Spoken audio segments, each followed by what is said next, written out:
following Chalk Talk is brought to you by Isolite, the emergency lighting experts. Stay educated, my friends.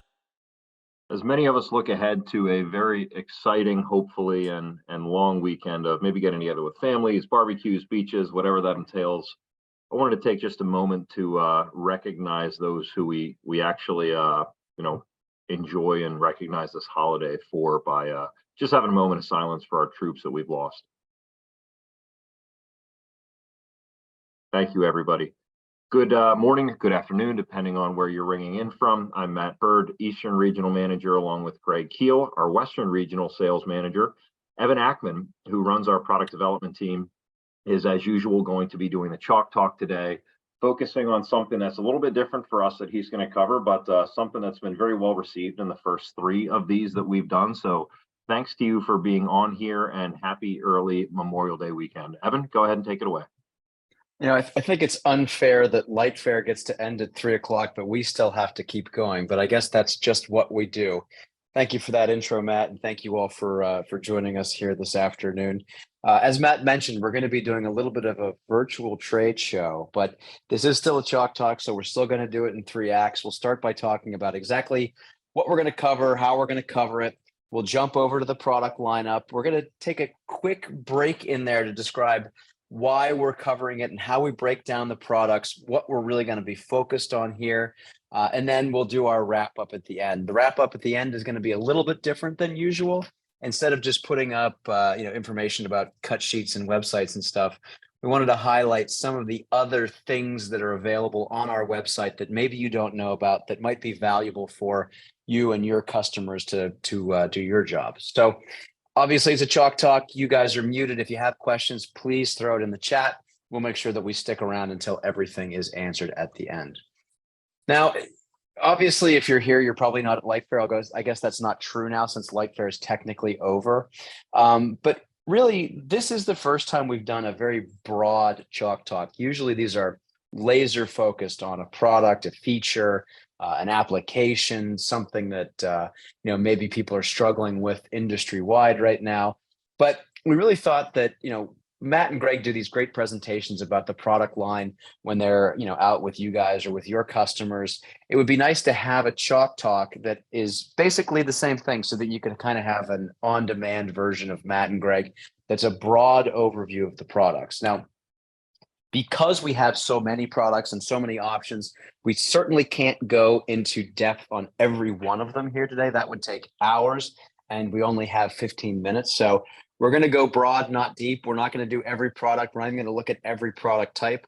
We're going to try to hit in on 1 or 2 features that you may need to know about. Obviously, if you need to know more information, if you want to talk about all the specs and speeds and feeds, then go ahead, hit the cut sheets, go to the website. All that information is available for everything that you're going to see here today.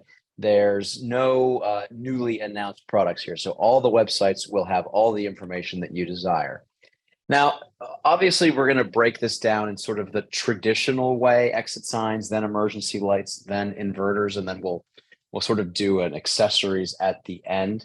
We've kind of picked a good, better, best for each of the individual categories. Some of that will break down when we get to inverters, but generally you could also consider this like, contractor or distributor grade, spec grade, whatever the cool term is for good, better, best these days.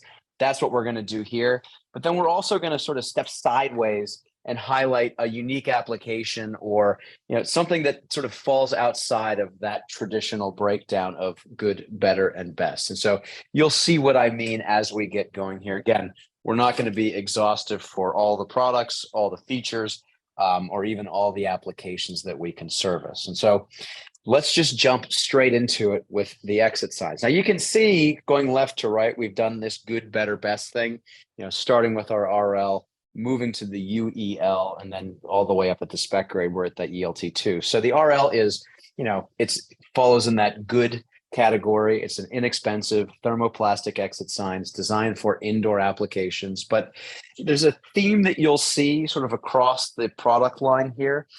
Even for these more value series from contractor grade products, we try to do a little bit more than what everybody else does. So even in our RL, we have multiple colors and finishes.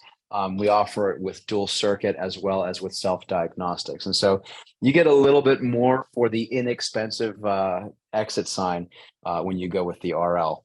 We're going to skip all the way over to the right. We're going to talk about the ELT2. That's sort of the most spec grady of all the spec grade exit signs that we have.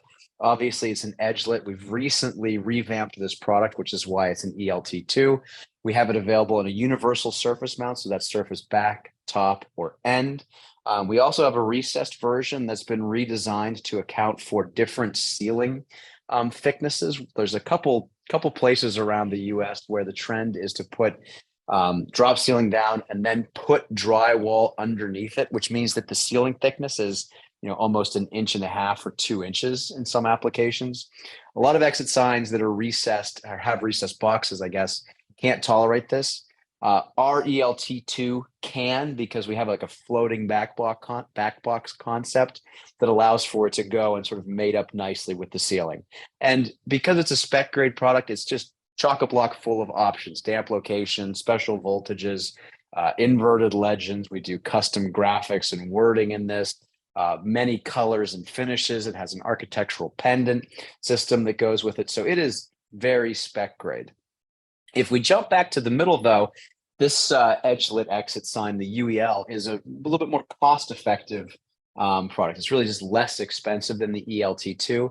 It still has a nice everything is in the box strategy, so it's easy to specify this thing. But the trade-off here is, one, it really doesn't look as nice as the ELT2. It's a much more inexpensive design, and there's not a lot of flexibility in terms of the options, colors, and finishes. It just doesn't have all of those options or finishes that we can do on the ELT2. But if you're strapped for cash and you still want an edge-lit exit sign, the UEL is a good place to stop.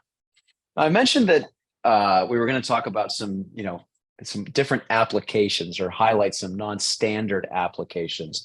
And this is the exit signs are really a great way to do that. If you're like in an inverter-based system, your emergency lights are really just going to be the fixtures that are in the ceiling, and they'll be rated for the unique application. But for exit signs, because these things go everywhere, it's worth talking about these as sort of special application exit signs. The first is actually how we got our start 39 years ago, and that's with self-luminous exit signs. We have the SLX60 shown here, but really it's all of our tritium self-luminous non-electric exit signs. And the benefit here is that because they're non-electric, they don't have a battery, they don't take AC power, they use the tritium injected borosilicate tubes that are coated in phosphor, which illuminates themselves for up to 20 years.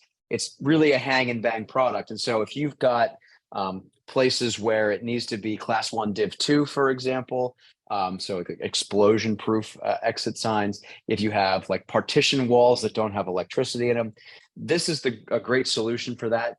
And because it has no maintenance, you just literally get it on the wall and you don't have to worry about it until you recycle the exit sign 20 years down the road. And sort of a different sort of theory of operation over there on the right-hand side with our DTH2. DTH is dual tech hybrid. So it utilizes AC power to LED illuminate the sign when there's AC power available. But instead of utilizing a battery to keep electrical power in the event of an emergency, what this does is there's a photoluminescent diffuser. The LEDs inside that are illuminating it in AC mode are charging up that photoluminescent diffuser when it's in emergency mode. The photoluminescence is actually the thing that keeps it on and illuminated. What that means is because there's no battery, there's no testing required. So it as well is a sort of a hang and bang sign. You get it up on the wall. You don't really have to do much to maintain that for the entire life of the product. And because it's so maintenance free, we actually offer a lifetime warranty on that DTH2 and the DTH1, its predecessor. Now, emergency lights, the good and better, sort of look the same. They're both thermoplastic-based emergency lights, and it gets very different when you get up to that specification grade best type emergency light, the MIGN2 over there. But just going left to right, the RL2 LED, inexpensive, sort of value series emergency light for indoor applications. But the key difference here is that we actually have a little bit higher powered heads than everybody else would. If you look sort of in the bottom tier of people's lineup in that good category. What you'll see is generally a 1.5 watt or a 1 watt lamp head. We furnish ours with a 2 watt lamp head, so it's a little bit brighter, a little bit higher quality. You don't need as many of them. You get more spacing out of it. And we also offer it with remote capacity. So you can have additional lamp heads hanging off of this without having to add additional batteries to the installation. As you move up in the line to something like the Bug, it's still going to be a plastic emergency light, but what you'll see is you get a lot higher performance, which gives us a lot more flexibility. So these have up to 650 lumens per lamp head, and it's available with self-diagnostics as well as remote capacity. Now, the specification grade product is philosophically different. Yes, it's still an emergency light, but it's a concealed emergency light. So when there is no emergency and this device is just sort of waiting to do its job, it sits folded into the wall, so you don't really see anything. This product is available in black and white, but it's paintable or wallpaperable, so it really just blends into the wall. When there's an emergency, it folds out, the LEDs illuminate, and then it lights up the path. There's a lot of flexibility built into here. The lenses are actually kind of unique. They can twist and turn, and what that does is it allows you to move between two different beam angles. One that's sort of shallow and wide for like an open office space, for example, and one that's kind of long and narrow if you're trying to illuminate a hallway. And so if you look at the spacing charts on this thing, you'll see that there's a lot of spacing that you get. So it's a very high performance emergency light, but it's also very flexible, both in its aesthetic and how the beam angles and the lenses work. In terms of a unique application, in the same family as that MIGN2 is our LTP product. So it's a concealed emergency light as well. That little door folds open when the lights need to illuminate, and then they do. But instead of mounting up at traditional emergency light height like you would for the MIGN2, this device is actually intended to mount 24 inches off of the ground. The thinking there is if there is an emergency, let's just say it's a fire, smoke is going to rise, people are going to be down near the floor. We want to light up that floor. And so if we get the light source below the smoke level, we can guarantee that that path of egress stays illuminated. And, you're actually just sort of lighting up where the path is. And so it's got some optics in there that allows it to get up to 50 feet spacing. And so it's really kind of a unique product for unique applications. You see it a lot in like hotel type applications where they're very concerned about making sure that that path of egress is well illuminated. It's why you also see low level exit signs in those applications. Now, admittedly, my good, better, best breakdown kind of falls apart when you get to the inverters, particularly the ones that I have picked.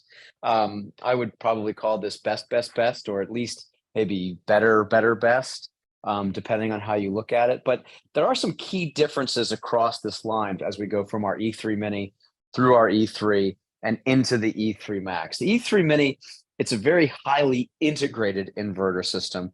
It's like baby's first inverter. Basically, everything that you need to be successful with an inverter-based system is in that unit. So you don't have to worry about any additional hardware. All of it is baked into the E3 Mini. It has one normally on output, which can be used for things like exit signs, and then 3 configurable outputs, which means that you can cover 3 zones of architectural lighting that have backup lights on them, all without having to add any additional hardware into the system at all. This also supports dimming and dimming in emergency mode. So instead of having your fixtures on at 100% output when there's an emergency, you can actually dim those down so that you can put more fixtures on at lower light levels, which just increases the geographic area that E3 Mini can cover.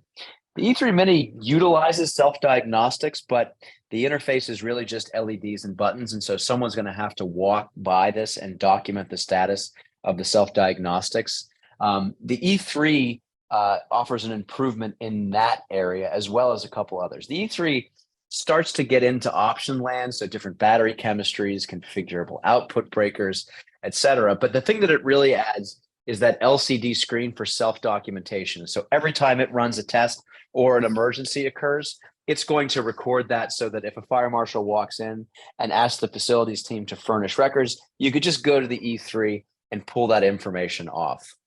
Lastly, but maybe certainly not least, or obviously not least, is the E3 Max. This is the big dog, the big iron. This was the successor to our E3 Mac, although both of those products lines exist in parallel.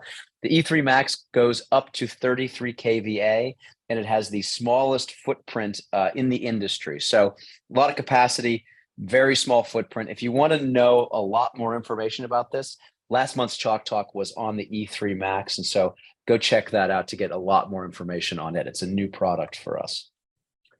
In terms of specialized applications, I mentioned earlier that when you're in an inverter system, generally the specialization is going to happen on the fixture side, but that doesn't mean that these things don't come up on the inverter itself. If you've gotten a quote from us that has ETO in the model string, that means engineered to order.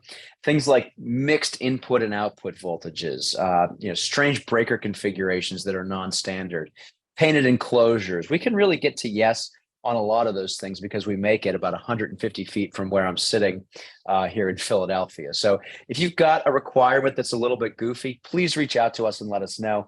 More often than not, we can get to yes on those types of opportunities. From a product standpoint, lastly, I just want to touch on accessories. We have a full line of emergency lighting control devices. These are the things that make the inverter operate with the lights in a way that's code compliant. I think everybody understands that an inverter is kind of just a big box of batteries that makes AC power. The magic and the secret is you have to make the lights do the right thing when there's an emergency. The emergency lighting control devices are exactly the thing that allows that to happen. There's two types of them, ALCR and BCELTS. We have both. We have 3 ALCRs that have varying different features. And then the BCELTS device, sometimes colloquially called the 1008 device, has everything just baked in. It's kind of a Cadillac. So it's easy to specify. They're very flexible in terms of how they get installed into a space. And they're actually very cost effective as compared to the rest of the industry. So it's cheap, it works well, it's built like a tank, and it's easier to specify. It's kind of a win-win-win-win. Last product to highlight here today are the emergency drivers. We've had these in the product lineup for a long time, but we've recently changed them a little bit. So we still have 7, 12, and 25 watt drivers for use with, whatever architectural fixtures that are a little bit higher in wattage than that. But the thing that we've added recently is a field selectable self-diagnostic switch. So in some applications, it may not be a good thing to turn the lights on for a self-diagnostic purpose. Think about like retail spaces or restaurants, places where they really care about the design of the lighting. And if the lights are supposed to be off or at a very low light level, you don't want that emergency driver self-test to roll through and turn the lights on for that diagnostic. And so on the device itself, there's a switch that allows you to defeat that self-diagnostic. So if you don't want it in the field, you can make the determination to turn off self-diagnostics, and then it just becomes sort of a standard manual diagnostic emergency LED driver. I did want to just touch on 2 other odds and ends that I think are relevant. If you've seen us at a trade show recently, you've seen our colorful exit signs. Really just wanted to highlight that we do have a paint booth and we can do powder coating. And so custom colors is something that's kind of in our DNA. We use that paint booth all the time. We've matched Cheesecake Factory purple. Steve Wynn, when he was building the Wynn Hotel in Las Vegas, sent in wallpaper samples and asked us to match the gold in the wallpaper. So we do this all the time. If you've got a custom requirement where you want it to be color coded by the wing of the school, to match the gas station's colors, whatever you want, we can absolutely get to yes on that for any of our products, not just the thin lines that you see right there on your screen. And then not necessarily a product or product modification or even something that you would have to specify. But I do just want to remind everybody that inverter runtimes, while they're listed at 90 minutes or 2 hours in the cut sheet, you can get extended runtimes just by over provisioning them. So if you have a 1,000-watt inverter, but you only put 500 watts of load on it, then you're going to get twice the listed runtime, probably actually more than that. And that scales up a little bit better than linearly. So if you have a quarter of the load on it, you're going to get more than 4x the runtime. So things like 8-hour runtimes for areas of refuge are very common for us.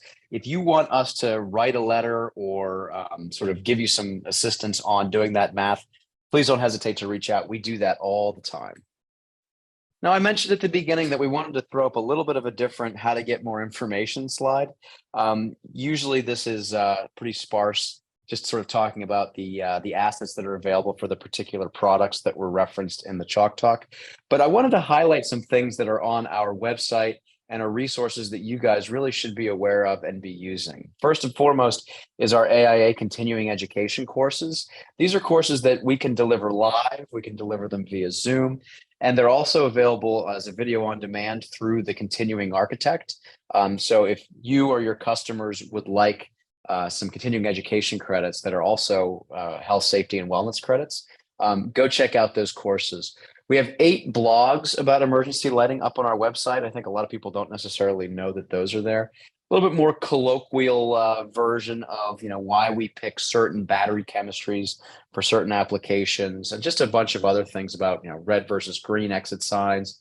We're about to publish one on inverter derating, but, good reads, a lot of information there just to sort of, get yourself educated on some of the reasons why we do things.